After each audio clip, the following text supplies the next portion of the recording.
4.4 भूंयर भूमिया भूमिया भारिया भूमिया भूमिया भूंयर छत्तीसगढ़ की एक जनजाति है। अलग अलग क्षेत्र में स्थानीय बोली में अंतर के कारण अलग अलग उपजाति के रूप में पहचाने जाते हैं।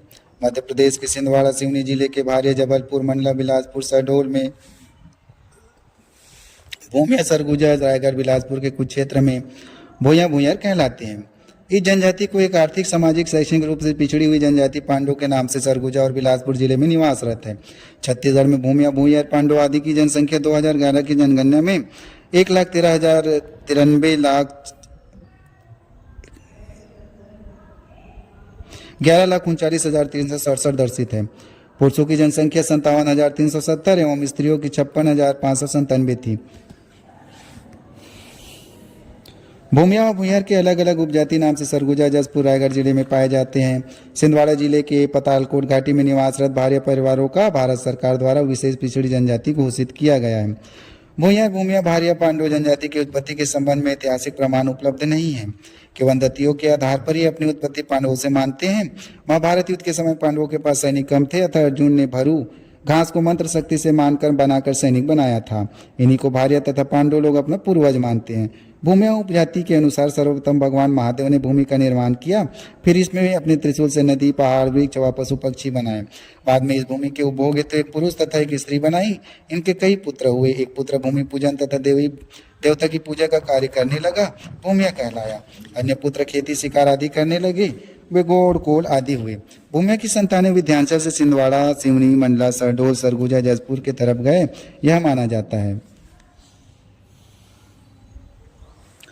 भारिया उपजाति मध्य प्रदेश के छिंदवाड़ा सिवनी जिले के दूरस्थ ग्रामों में गोड़ प्रधान ओजा जनजातियों के साथ पंडो भूमिया भूंयर जनजाति सरगुजा जसपुर रायगढ़ बिलासपुर आदि जिले के दूरस्थ ग्रामों में गोड़ कवर धनवार उराम मुंडा खरिया कोंद आदि जनजातियों के साथ ग्राम में निवास करते हैं।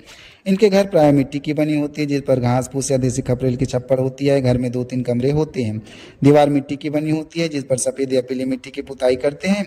घर की फर्श मिट्टी की होती है जिसे गोबर से लिपते हैं। इनके घर में अनाज रखने की कोठी चक्की मूसल बांस की टुकड़ी या भोजन बनाने के बर्तन जो सामान्यतः मिट्टी व एल्यूमिनियम के होते हैं।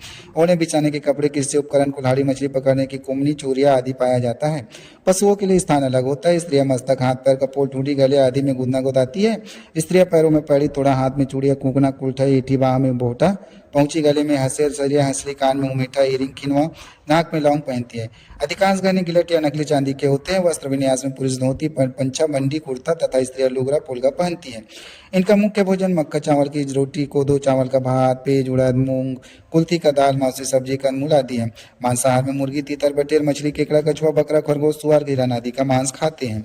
महुआ से निर्मित शराब पीते हैं। भूमिया भूंयर जनजाति का आर्थिक जीवन मुख्यतः आदिम कृषि वनोपज संग्रह पर आधारित था। वर्तमान में भी कृषि मजदूरी वनोपज संग्रह इनके जीवन का मुख्य आधार है। खेती पहाड़ियों की ढलान वाली भूमि पर करते हैं अतः ज्वार मक्का कोदो कुटकी मूंग उड़द जंगली कुल्थी बोते हैं। उपज बहुत कम होती है। जंगली फसल में वर्षा ऋतु में कंदमूल भाजी एकत्र कर खाते हैं।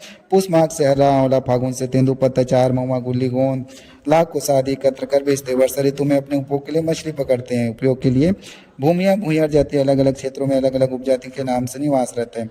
इनके प्रमुख उपजाति भूमिया भारिया या भारिया भूंयार पंडो आदि है। इनमें आपस में विवाह संबंध नहीं होता। प्रत्येक उपजाति अलग अलग गोत्रों में विभक्त है।